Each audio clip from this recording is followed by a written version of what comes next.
ሰላም ውድ የኢርሳት ቴሌቪዥን ጣቢያ ተከታታዮች፣ የዛሬ አርብ ግንቦት 29 2026 አጫጭር ዜናዎችን ይዘን ቀርበናል። እንድትከታተሉን በአክብሮት እንጠይቃለን። የኤርትራ ብሔራዊ ምክር ቤት በብሔራዊ መርሆቹ ላይ ጸንቶ እንደሚታገል ገለጸ። የኤርትራ ብሔራዊ ምክር ቤት ለዲሞክራሲያዊ ለውጥ አመራር 35ኛውን የኤርትራ ነጻነት በዓል ምክንያት በማድረግ ባወጣው መግለጫ ይህች ክቡር ዕለት የዚህ ድል ዋና ባለቤት ለሆኑት የኤርትራ ነጻነት ታጋይ ሰራዊትና ለሕዝብ ግንባር ነጻነት ሰራዊት፣ ለሀገሪቱ ታጋዮች በሙሉ እንዲሁም ለተሰዉት በህይወት እያሉ የአካል ጉዳት ለደረሰባቸው ለተሰደዱትና ክቡር ለሆነው ሕዝባችን ያለውን ታላቅ አክብሮት እየገለጸ እንኳን ደስ አላችሁ ለማለት እንወዳለን በማለት መልካም ምኞቱን ገልጿል። ይህች ታሪካዊ ዕለት የትጥቅ ትግላችን በግንቦት 1991 በደርግ የኢትዮጵያ ወራሪ ኃይል ላይ የሀገር ማንነታችንና ሉዓላዊነታችን የተረጋገጠበት ዕለት በመሆኗ ህዝባችን ዲሞክራሲያዊ ተሳትፎውን ለማረጋገጥ የታገለ ቢሆንም ነገር ግን ከነጻነት ማግስት ጀምሮ የዜጎች መብት የሚጨቁን የህዝብና የሀገርን ተስፋ ከንቱ ያደረገ አምባገነናዊ ስርዓት ገጥሞታል። እነሆም ያለምንም ነጻነት ለ35 ዓመታት ሙሉ በስቃይ በግፍ በሞት የህግደፍ አመራር ተጭኖበት ይገኛል። ይህ አሉታዊ ጉዞ የጀመረው ሰኔ 20 ቀን 1991 በአስመራ ስታዲየም ከተደረገው ንግግር ነው። በዚህች ዕለት ከህግደፍ ድርጅት ውጪ ማንኛውም የፖለቲካዊ እንቅስቃሴ እንደማይፈቀድ ታውጇል። ይህ አደገኛ የፖለቲካ አስተሳሰብ በጦርነት የወደመችው ሀገራችን ከመገንባት ይልቅ በተቃራኒው ብሔራዊ አገልግሎት በሚል ሽፋን የወጣቶችን ህይወት ወደ ዘመናዊ ባርነት ቀይሮታል። የወጣቶቻችንን አቅም ሀገር ላይ በመገንባት ላይ ከመዋል ይልቅ ከገጠማቸው ገደብ የለሽ ችግር አምልጠው ወደ ስደት ለመሰደድ በተገደዱበት ወቅት የነጋዴዎችና ዘራፊዎች ሰለባ እንዲሁም የሜዲትራኒያን ባህር አሳ ቀለብ ሆነዋል ሲል የኤርትራ ብሔራዊ ምክር ቤት መግለጫ አስታውቋል። የኤርትራ ብሔራዊ ምክር ቤት ለዲሞክራሲያዊ ለውጥ የሀገራችንንና የህዝባችንን ጉዳይ በተመለከተ ግልጽና ጽኑ መርሆች እንዳሉት በመግለጽ ብሔራዊ መርሆቹ ላይ ጸንቶ እንደሚታገል አስታውቋል። የኤርትራ ብሔራዊ ምክር ቤት ለኤርትራ ወጣቶች ያስተላለፈው መልእክት ደግሞ በህግደፍ ቡድን አገዛዝ ስር ትልቁን ሸክም የተሸከማችሁትና ህልማችሁ የተሰረቀው እናንተ ናችሁ። ነገር ግን ከዚህ ሁሉ ችግር ጋር እናንተ የሀገራችን መጻኢ ተስፋ ፈጽሞ የማይጠፋና የማይበን መሰረት ሆናችሁ ተረድታችኋል። ሀገራችን ወደ እውነተኛ ባለቤቶቿ እስክትመለስ የወጣቱ ህልም እስኪረጋገጥ እንዲሁም ሰላም፣ ፍትህና ነጻነት የሰፈነባት ሀገር እስክትመሰረት ድረስ በውጭም በሀገር ውስጥም ያለው ኤርትራዊ ሁሉ እንዲታገል ጥሪ አቅርበዋል። ሩሲያ የባንክ ሰራተኞቿ የዩክሬን ድሮን እንዲጥሉ ፍቃድ ሰጠች። የሩሲያ ህግ አውጪ ምክር ቤት የዩክሬን ተከታታይ የድሮን ጥቃቶች ምክንያት በማድረግ የሰለጠኑ የባንክ ሰራተኞች ድሮኖችን እንዲጥሉ የሚፈቅድ ህግ ደንግጋለች። ህጉም የባንክ ሰራተኞቹ የኤሌክትሪክ መከላከያ መጠቀም እንዳለባቸው ደንግጓል። የመንግስት ዜና አውታር የሆነው ቲኤኤስ እንደዘገበው ህጉ በዱማ ምክር ቤት በመጽደቁ ተግባራዊ ይሆናል በማለት ዘግበዋል። በሩሲያ የተጀመረው ጦርነት አሁን ዩክሬን የበላይነት በመውሰድ በድሮኖቿ የሩሲያ መሰረተ ልማቶች እያወደመች ትገኛለች። ጥቃቱም በተለይ የሞስኮ የኃይል ኢንዱስትሪ ኢላማ ያደረገ ነው ተብሏል። የአሜሪካ መንግስት ኢራን የተኩስ አቁሙን ጥሳለች ሲል ከሰሰ። ኢራንም በተመሳሳይ አሜሪካን ከሳለች። ሁለቱ ሀገራት የጀመሩት የተኩስ አቁም ድርድር ከፍጻሜ ሊደርስ መሆኑ እየተነገረ ባለበት በዚህ ወቅት ጦርነቱ ከተጀመረ አንስቶ አድርገው የማያውቁት ከባድ የተኩስ ልውውጥ በዛሬው ዕለት ማድረጋቸውን የአዣንስ ፍራንስ ፕረስ ዘገባ ያመለክታል። የዛሬው ኃይለኛ መታኮስም በመካከለኛው ምስራቅ ጦርነቱን በማስቆም የሆርሙዝ ባህረ ሰላጤን ለማስከፈት የታለመውን የድርድር ጥረት እንዳያደናቅፍ ተሰግቷል። የአሁን የኢራን አሜሪካ የተኩስ ልውውጥ የዋሽንግተን አጋር የሆነችውን ኩዌትንም አስገብቷል። ኢራን ኩዌትን በሚሳኤል መደብደቧ በስፍራው የሚገኘው የአሜሪካ ወታደራዊ እዝ አመልክቷል። በኢራን ላይም ለአንድ ጊዜ ጥቃት የሚውል ሰው አልባ አውሮፕላኖችን ተጠቅሞ የተመረጡ ቦታዎች ላይ ጥቃት መፈጸሙን ገልጿል። የኢራን መገናኛ ብዙሃን እንደዘገቡት የኢራን ኃይሎች የሆርሙዝ ሰርጥን ለማቋረጥ በሞከሩ 4 መርከቦች ላይ ተኩሷል። የአሜሪካ ኃይሎችም አጸፋውን በኃይለኛ ተኩስ መመለሳቸው ተዘግቧል። ይህ በእንዲህ እንዳለም እስራኤል በቤይሩት ከተማ አቅራቢያ በሚገኙ አካባቢዎች በአየር ደብድባለች።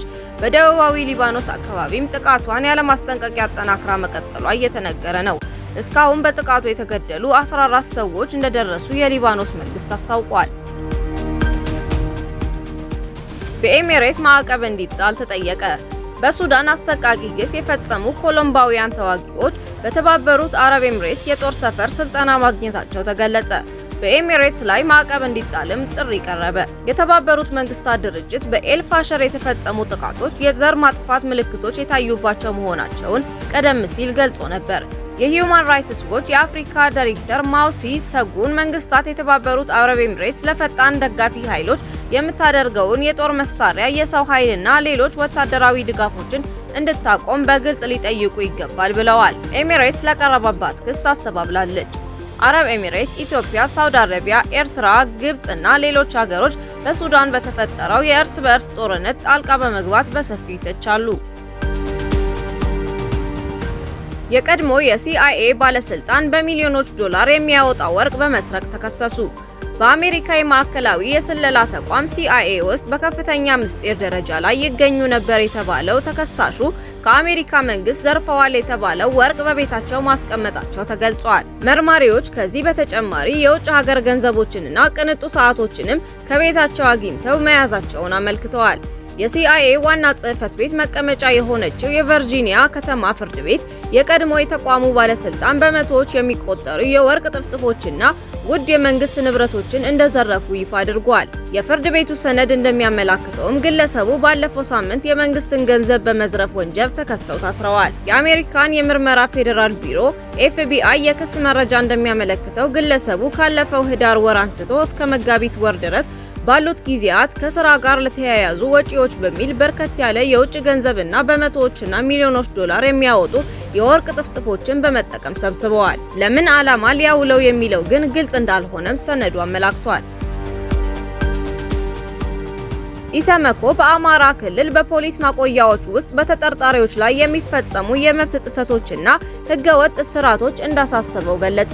የኢትዮጵያ ሰብአዊ መብቶች ኮሚሽን ኢሰመኮ በተጠርጣሪዎች ላይ የሚፈጸም አካላዊ ቅጣት መኖሩ፣ የተጠርጣሪዎች የመጎብኘት መብታቸው መነፈጉ፣ አልፎ አልፎ በፖሊሶች የሚፈጸም ማስፈራራት፣ ዛቻ፣ ስድብና አካላዊ ቅጣት ለሰብአዊ መብቶች ጥሰቶች ተጋላጭ ለሆኑ የህብረተሰብ ክፍሎች የሚደረግ የተለየ ድጋፍ አለመኖር፣ ወጥነት ያለው የቅሬታ አቀራረብ ስርዓት አለመኖር፣ ተጠርጣሪዎች ቀን ላይ ማረፊያ ክፍላቸው ውስጥ ተዘግቶባቸው የሚውሉበት አሰራር መኖሩ ትኩረት የሚሹና ሊሻሻሉ የሚገባቸው አሳሳቢ ጉዳዮች መሆናቸው አመላክቷል። ኦማን በሆርሙዝ ወሽመጥ ላይ የሚጣል ቀረጥን በቀጥታም ይሁን በተዘዋዋሪ በማመቻቸት እንዳትሳተፍ አሜሪካ አስጠነቀቀች። አሜሪካ አክላ ማንኛውም አካል በዚህ ተሳትፎ የሚገኝ ከሆነ ቅጣት እንደሚጠብቀው ተናግራለች። አሜሪካ በኢራን ላይ አዲስ እግድ ልትጥል ነው። አሜሪካ የኢራን አየር መንገዶች የሌሎች ሀገራት አውሮፕላን ማረፊያ አገልግሎቶችን እንዳይጠቀሙ፣ ነዳጅ እንዳይሞሉና የቲኬት ሽያጮችን ልትገድብ መሆኑን የግምጃ ቤት ኃላፊው አስታወቁ።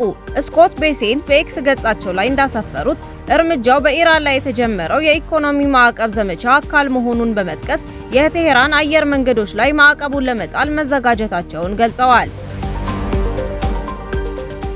እስራኤልና ቱርክ ወደ ጦርነት ሊያመሩ ይችላሉ ተባለ።